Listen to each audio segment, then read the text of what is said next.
सोलापूर पुणे महामार्ग होणार 6 पदरी, दररोज 42,000 वाहनांचा प्रवास. अर्जुन सोंड, अनगर आणि सावळेश्वर जवळ नवे उड्डाण पूल. सोलापूर पुणे हा राष्ट्रीय महामार्ग 2010 ते 2014 या काळात पूर्ण झाला. त्यावेळी या महामार्गावरून दररोज 30,000 वाहनांची वर्दळ होती. डिसेंबर 2024 अखेर या महामार्गावरील वाहनांची दररोजची संख्या 42,000वर पोहोचली आहे. वाहनांची वर्दळ वाढल्याने अपघाताचंही वाढल्याचे चित्र आहे. महामार्गाची लेन वाढीच्या निकषांनुसार 60,000 वाहने दररोज ये जा करत असल्यास सोलापूर पुणे महामार्ग 6 पदरी होणार आहे. आणखी 2-3 वर्षांनंतर हा महामार्ग 6 पदरी होईल असेही NHAIच्या वरिष्ठ अधिकाऱ्यांनी सांगितले. पवित्र पोर्टलवरूनच 15,000 शिक्षकांची भरती. पोर्टलसाठी कंपनीला 69 लाख रुपये. जानेवारी अखेर अपलोड होणार जाहिराती.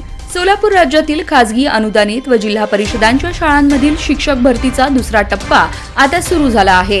राज्याच्या शालेय शिक्षण विभागाने भरती प्रक्रिया तातडीने सुरू करण्यासाठी पवित्र पोर्टल विकसित करण्याचं काम तलिस्मा कॉर्पोरेट प्रायव्हेट लिमिटेड या कंपनीला दिलं आहे. जानेवारी अखेर रिक्त पदांच्या जाहिराती पवित्र पोर्टलवर अपलोड होतील आणि जून अखेर भरती प्रक्रिया पूर्ण होईल असे नियोजन शालेय शिक्षण विभागाने केले आहे. महाराष्ट्राची स्थापना झाली तेव्हा 1 मे 1960 रोजी महाराष्ट्रात एकूण जिल्ह्यांची संख्या 26 होती. नंतरच्या काही दशकांच्या काळात टप्प्याटप्प्याने महाराष्ट्रात 10 अन्य जिल्ह्यांची भर पडली.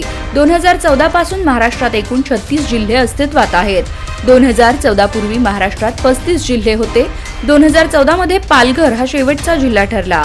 महाराष्ट्रातील 36 जिल्ह्यांची कोकण, पुणे, नाशिक, छत्रपती संभाजीनगर, अमरावती आणि नागपूर अशा विभागात विभागणी केली आहे. मात्र गेल्या काही दिवसांपासून सोशल मीडियावर एक बातमी फिरत असून त्यात नवीन 21 जिल्ह्यांची यादी आहे. महाराष्ट्रात नव्याने 21 जिल्ह्यांची निर्मिती करण्यात येणार असल्याचं यात नमूद करण्यात आलं आहे. परस्पर प्लॉट दुसऱ्याला विक्री करून पैसे न देता फसवणूक केल्याप्रकरणी दोघांविरुद्ध सदर बाजार पोलीस ठाण्यात गुन्हा दाखल झाला आहे.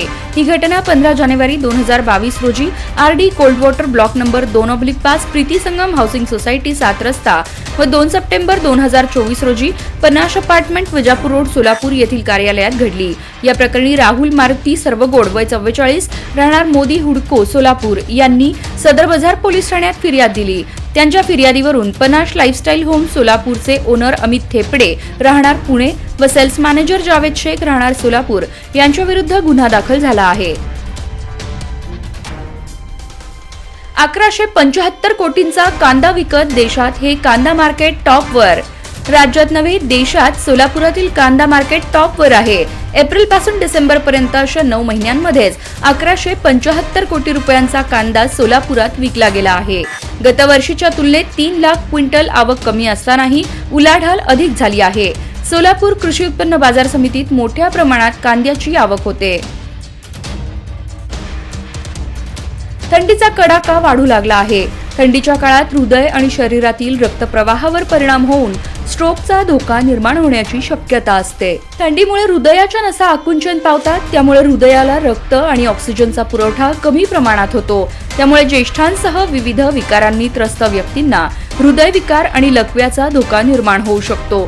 यामुळे सोलापूरकरांनो थंडीत हृदयाची काळजी घ्यावी असं आवाहन हृदयरोग तज्ज्ञांनी केलं आहे.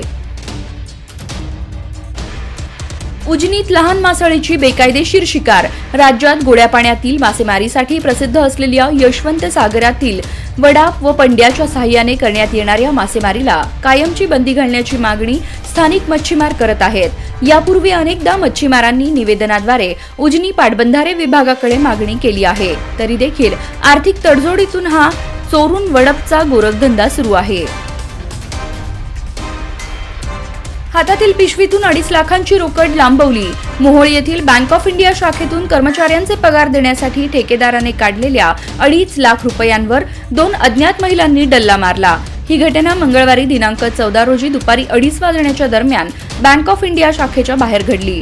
या प्रकरणी 2 अज्ञात महिलांच्या विरोधात मोहोळ पोलीस ठाण्यात चोरीचा गुन्हा दाखल करण्यात आला आहे. सैफ अली खानवरील हल्ल्यामागचं खळबळजनक कारण आलं समोर. पोलिसांची त्या महिलेवर संशयाची सुई. सैफ अली खानवरील प्राणघातक हल्ल्याप्रकरणी तपासासाठी मुंबई पोलिसांच्या 7 टीम कामाला लागल्या आहेत. शिंदे गटात मोठं इन्कमिंग, विकास कामांसाठी निधी देण्याचा आमिष दाखवल्याची चर्चा.